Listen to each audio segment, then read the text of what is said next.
On this episode of Pens Pulse, presented by S&T Bank, we are looking into the renowned centers in Penguins history. We sit down with Sidney Crosby and Evgeny Malkin, two generational talents that have brought success down the middle of the ice for over a decade. I always end up at center, no matter, what team I played for. And every team would say the same thing. Depth at center is so important. Paul Steigerwald examines how another generational talent and the Penguins' depth at center was instrumental to the team's success in the 90s. Sat me down in his office. He said, "You may or may not know we have this other kid here who plays center. His name's Mario Lemieux." And I said, "Yeah." And he said, "He's our number one centerman." I said, "Yeah." I said, "Bob, I'm fine with it. Let's just go win." And he said, "Okay." And from the century line to the miracle on ice, Josh Getzoff looks into some of the first centers to ever wear a Penguin sweater. I'll never forget the first game after the Olympics, coming in that Thursday into Pittsburgh Airport, and there were all these TV cameras. And it was just like, oh wow, this must be a pretty big deal. From PPG Paints Arena, this is Pens Pulse.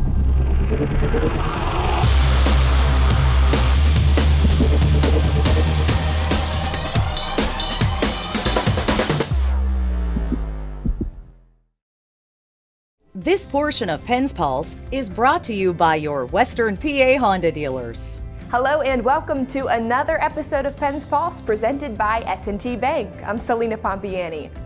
The center ice position is certainly one of the most important positions in the NHL today because so much is expected of the men who patrol the middle of the ice.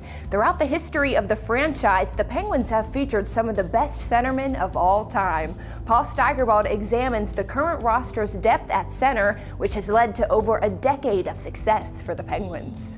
I have a couple sheets of paper here that I need Sidney to sign for us. His contract, as you can all imagine. Before the ink was dry on Sidney Crosby's rookie contract, the 18-year-old center knew he was following in the footsteps of another generational talent. There's not a better guy to learn from, so like I said, I'm fortunate to learn from everyone with the group of guys I have here, but to learn from the best, I'm very lucky. I always end up at center, no matter, what team I played for. And, even when I was younger playing with older guys, and sometimes you're a younger guy, you kind of move to the wing and things like that, but it would always end up, coming back to center at some point, even if it was, a short time on the wing, it always come back to center. So that's just where I was put, where I was comfortable, obviously from playing there a lot. Quickly the Penguins come back, Lemieux to Crosby, he scores! And they beat the clock. Crosby's second of the game. The dream of these two centers playing together would be short-lived. Lemieux played 26 games into the 05-06 season before retiring due to a heart condition. Despite Crosby becoming the youngest rookie to record 100 points in a single season, the Penguins finished the year with the worst record in the Eastern Conference. The dismal finish for the Pens would, in retrospect, be a blessing. At the 2006 NHL Draft, the team used the second overall pick to select yet another young center. On behalf of the Pittsburgh Penguins organization, I'd like to take this opportunity to welcome to our organization from Peterborough, Jordan Staal. And in September, the second overall pick in the 2004 NHL Draft, another center finally made it to Pittsburgh, Evgeny Malkin. Exciting day for the Penguins organization and the Penguins fans. With Malkin and Staal in the lineup, the Penguins' depth down the middle turned the team's fortunes around. Malkin won the Calder Trophy for Rookie of the Year. Staal set an NHL single-season record for most shorthanded goals by a rookie. And the Penguins made the playoffs after a 4-year drought. Malkin to Crosby, a shot, score! Finally, Sid gets on the board in front of the home fans, and the Penguins make it 3-0 with 2:41 to go. All night, we have best free first line, for sure. We have me, Sid, Staal.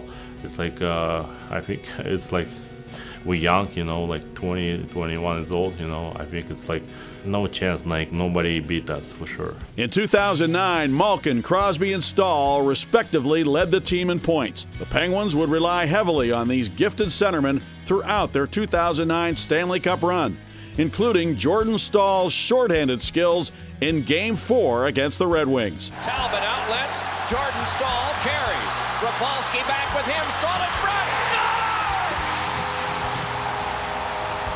we were heading in the right direction, but you know, obviously when you're down 2-1 and on the penalty kill is never a good sign, especially when you're already down two games in the series as well. So it was nice to get that goal, and I don't know if it changed the series, but you know, it definitely didn't hurt. So it was nice to get one there. These guys, I can't be more proud of a group of guys, coaches, players, training staff.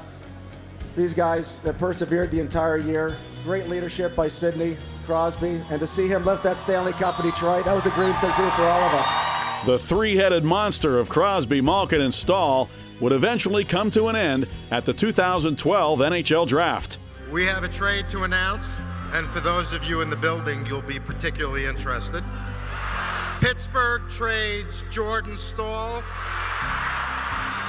to Carolina. In a twist of fate, the same man who traded for Jordan Staal would end up working for the Penguins. On June 6, 2014, Jim Rutherford was introduced as the general manager of the team. Having won the Stanley Cup in Carolina in 2006, Rutherford was determined to do it again in Pittsburgh. There's no feeling, as everybody in here knows, like winning the ultimate prize. And I believe we can do it here. And my job now is to come in and change some of those things that we need to strengthen in order to get to the end. Rutherford focused on strengthening the center position once again in the summer of 2015. He traded Brandon Sutter to Vancouver for Nick Bonino and signed free agent center Matt Cullen. You know, I'm always trying to learn, and this is the place, you know, you learn so much, and it's pretty easy watching practice. You watch Sid do something or Gino do something, and it's like, man, I don't know if I can do it, but I'm going to try it, you know. But you learn a lot, and even just where they put themselves on the ice and how they, you know, find open areas. There's a lot to be learned just by watching those guys. The Penguins' newfound depth would come in handy in their 2016 Stanley Cup run when Bonino filled in for an injured Evgeny Malkin, creating the famed HBK line in the process.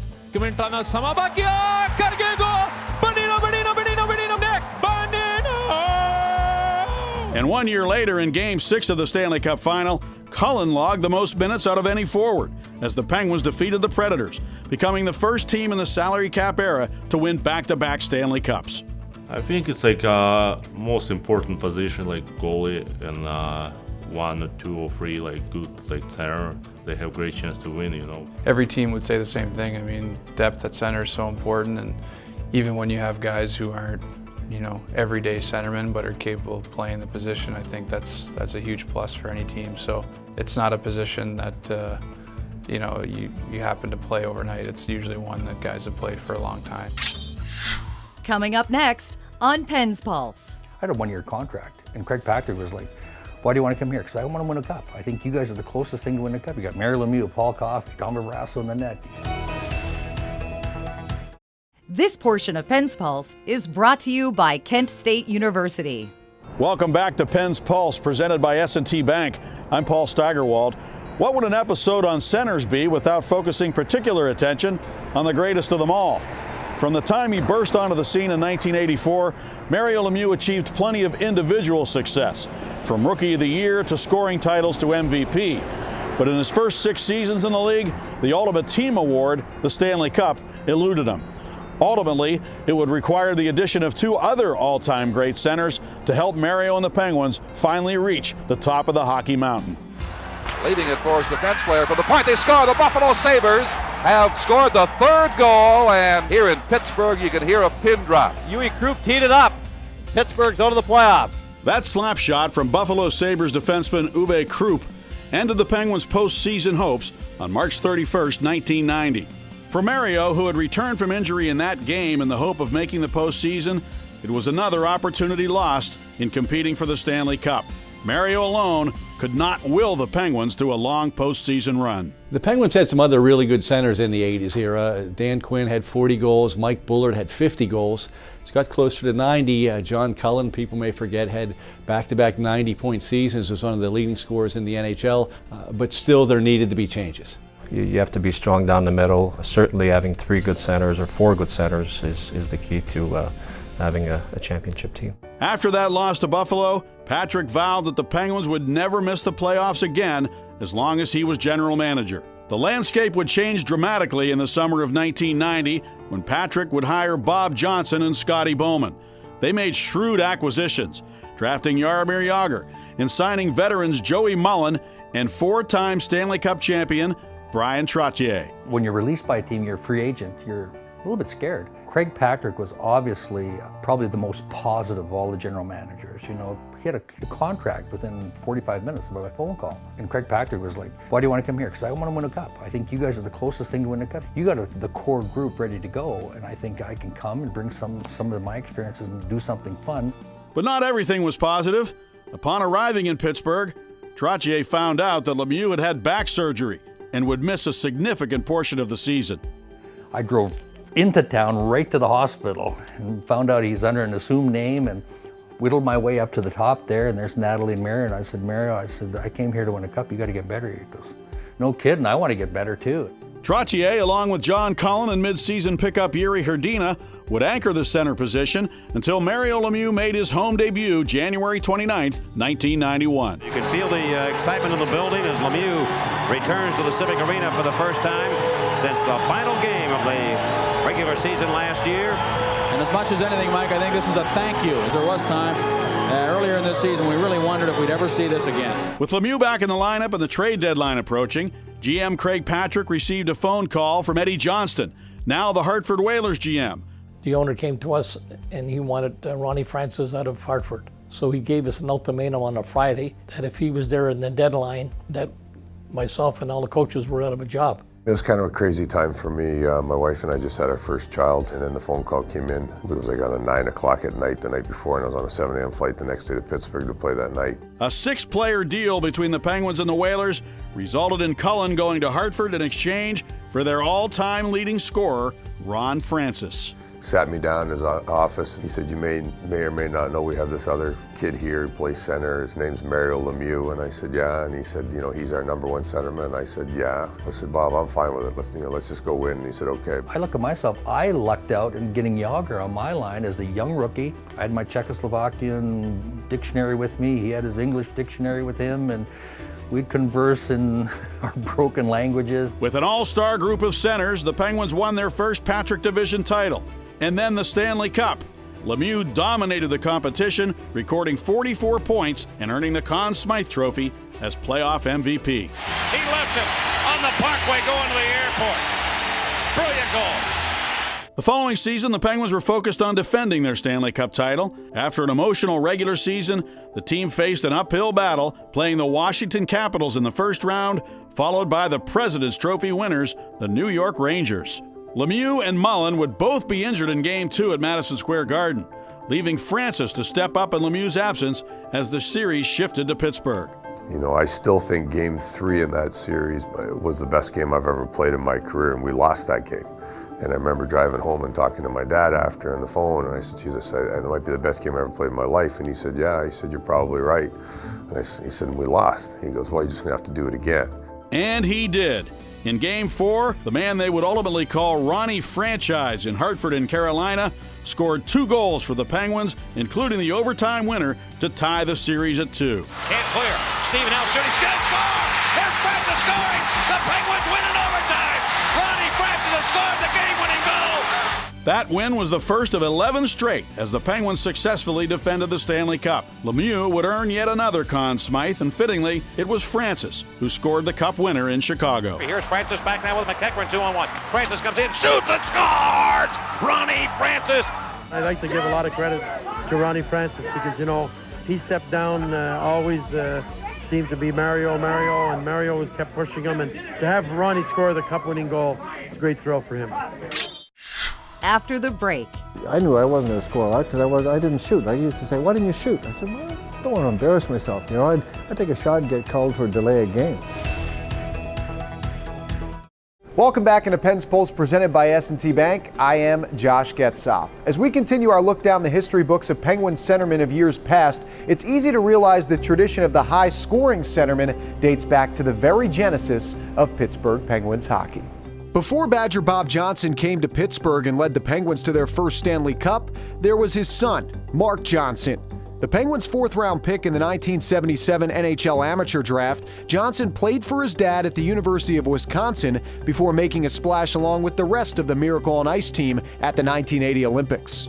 I look back on that, and it's all good stuff. It's all great memories, and generally when people come up and understand that you were part of that group, they'll tell you exactly where they were, what they were doing on that particular evening. Johnson immediately signed a pro contract with the Penguins and made his NHL debut March 2nd, 1980 against the New York Islanders. I'll never forget the first game after the Olympics, coming in that Thursday into Pittsburgh Airport. I remember coming out of the gate from the plane, and there were all these TV cameras. And I was with my dad at that time, and we were coming into Pittsburgh, and it was just like, oh wow, this must be a pretty big deal. There's a look at Mark Johnson. Had a chance to talk to Mark before the game. Went through the typical rookie ritual a couple of months ago when he got some of his hair shaved off his head. So Mark sporting a helmet as he always wore anyway when he played in college. Yeah, he is an excellent hockey player, no question about it. Mark Johnson wasn't the only Penguins center who came from a college-focused family. I guess it was expected of me. In our family, education came first. Sports was something you did to have fun. And I was still playing hockey to have fun. I was drafted when I was 16 in the old draft by Rangers, so I was Rangers property. And my dad said when I turned pro, he said, give it 3 years. And if you're not established, you're only 3 years behind your peer group. Sil Apps Jr.'s father, also named Sil, was a Hall of Fame center for the Toronto Maple Leafs. Apps Jr. finished his degree at Queen's University, and in his first year in the NHL, was traded from the New York Rangers to Pittsburgh. He scored the game-winning goal in his first outing with the Pens, and eventually centered the famed century line with Lowell McDonald and Jean Pronovost. Apps busting down the right side with Stanfield. Sil was a very good player, good passer, good centerman, moody at times. Everything had to be perfect. And in hockey, there's nothing perfect. The puck bounces, the puck does this. First of all, I was a grumpy old man. I'd mutter away on the bench and they'd just ignore me. Like years later, Pony said, I never listened to you. You get back and God, we're playing. I knew I wasn't going to score a lot because I didn't shoot. I used to say, why didn't you shoot? I said, well, I don't want to embarrass myself. I'd take a shot and get called for a delay of game. While Apps may have been more inclined to pass rather than shoot, fellow center Pierre LaRouche was different and became the first Penguin to record 100 points in a single season. Serge Savard. Savard vers LaRouche. Il est devant. Il en score. Pierre LaRouche. You have picture to look at. You have stuff that you look at, and then it's a great memories. When you're a kid dreaming of playing in NHL and you finally do it, and I got to play with some great guys here and wherever I was, so it was great. Nicknamed Lucky Pierre by play-by-play announcer Mike Lang, LaRouche would join centers Sil Apps, Ron Schock, and 6 other forwards in scoring at least 20 goals in the 1974-75 season. We had a great team. It's just a shame what happened, and being up 3-0 against the Islanders and losing the next 4. I remember Game 7, hit 2 posts, and I was so mad that night. I went home the next day. I was like so disappointed. LaRouche, however, wasn't the first French-Canadian center to make an impact with the Penguins. In the third round of the 1969 draft, GM Jack Riley selected from Malartic, Quebec, a goal-scoring phenom from the Quebec Major Junior Hockey League. He's broken up by the forechecking of young 20-year-old rookie Michael Briere, who last year for Shawinigan Falls, believe it or not, scored 75 goals. Briere was something else. I remember the first year we brought him to training camp, and he stood out like a sore thumb. He was a great player. So we decided we're going to sign him. He said, I want to sign right now. I said, why do you want it signed today? He said, because my father has worked in a gold mine for 50 years or 40 years, and it's his birthday today, and I want to sign on his birthday. So that was the story with him. And he played on the line with Jean Pronovost and Val Fontaine, who was a veteran. I love Michel, and I love the way he played, and I love the way that he prepared himself for the game. So didn't get to know him as much as I would have loved to because the time space was too short. Wojtowicz, Schinkel, Briere, saved by Broderick. And another goal for the Penguins. In the beginning of the season, the other players took shots at you and pushed you around a little bit, but you seem to be fighting back now. Yeah, that's what you have to do because they won't leave you alone. So if they gave me a stick, I gave him a stick, that's all. Briere was the leading scorer for the Pens in the 1970 playoffs, scoring the overtime winner in a series sweep against the Oakland Seals. The promising rookie also had 2 game-winning goals in the second round against St. Louis, but the Pens eventually fell to the Blues in 6 games. Heartbreak would follow in the offseason, cutting short Briere's auspicious career. I remember getting the phone call that he was injured in an auto accident and that he was in a coma. I used to visit him for at least the months that I was back in Montreal. We used to talk to him, but you know, after a while you kind of give up, and unfortunately, well, it came to an end. He left behind a son, Martin, and his fiancée, Michelle. Briere's number has never been worn since. And tonight, the Pittsburgh Penguins honor Michel Briere by officially retiring jersey number 21. Briere's 21 and Mario Lemieux's 66 are the only 2 numbers the Penguins have retired. Appropriately hanging above center ice, they're a reminder of the great centers that have played for the Penguins and the current ones that compete each and every hockey night in Pittsburgh. Crosby shoots and scores. He beats Gibson like a rented mule. That'll do it for this episode of Pens Pulse presented by S&T Bank. On behalf of Paul Steigerwald, Josh Getzoff, and the entire Pens TV production crew, I'm Selena Pompiani, and thanks for watching. Now, it's been special for Pittsburgh. You think of Francis and Trotz, even though he came at the end of his career. He had won 4 cups in Long Island, a great leader, a great guy to be around, just loved the game. And then you see right now the last 3 cups starts with Sid and Gino, and some of the veterans that we had right behind them gave us a chance to win 3 more cups.